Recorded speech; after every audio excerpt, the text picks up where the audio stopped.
اور آج ٹرمپ صاحب آئے ہیں، آتے ہی غزہ ہمارا ہے، غزے پہ ہم تعمیر کریں گے، غزے کے رہنے والوں کو اردن بھیج دو، مصر بھیج دو، وہاں آباد کر دو۔ ٹرمپ صاحب آپ ہوتے کون ہیں؟ کسی آزاد قوم کے بارے میں، اس کی سرزمین پر قبضہ کرنے اور ایک آزاد قوم کو دوسرے ملکوں میں مہاجر بنانے کا آپ ہوتے کون ہیں مداخلت کرنے والے؟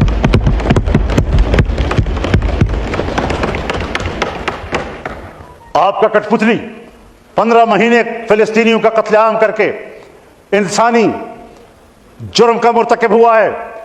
اگر صرف 2-3 شہروں میں فوجی کارروائی کے نتیجے میں قتل ہونے والوں کے پاداش میں صدام حسین کو لٹکایا جا سکتا ہے، تو اس پاداش میں جہاں نیتن یاہو کو سرعام پھانسی ملنی چاہیے تھی، آج امریکہ فلسطینیوں کے خون پر ان کو سپورٹ کر رہا ہے۔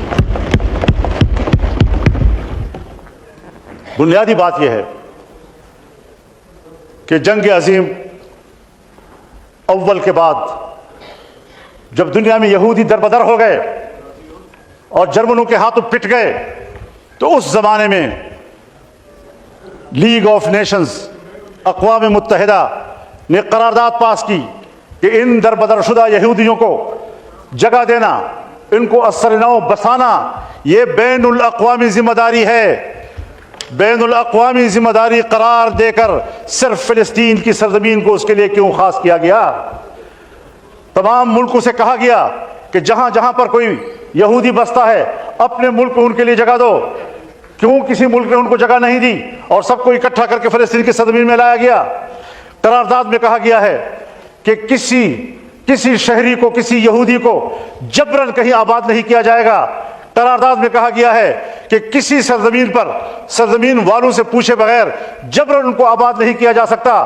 یہودیوں کو بھی جبراً لا کر آباد کیا گیا، فلسطینیوں سے بھی جبراً زمین لی گئی اور وہاں ان کو آباد کیا گیا۔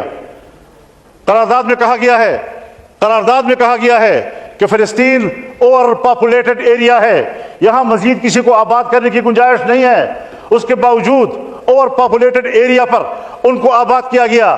قرارداد میں کہا گیا ہے کہ فلسطین معاشی لحاظ سے انتہائی کمزور ہے، اس پر مزید بوجھ نہ ڈالا جائے۔ اس معاشی لحاظ سے کمزور ترین ملک پر اتنے بڑے یہودی آبادی کا بوجھ لا دیا گیا، اور آج تک یہ صرف بوجھ ہی نہیں بلکہ ان کی پیٹھ میں گھونپا ہوا چھرا ہے، خنجر ہے، جو آج بھی ہمارے جسم کو چھو رہا ہے اور ہمارے جسم سے لہو بہہ رہا ہے۔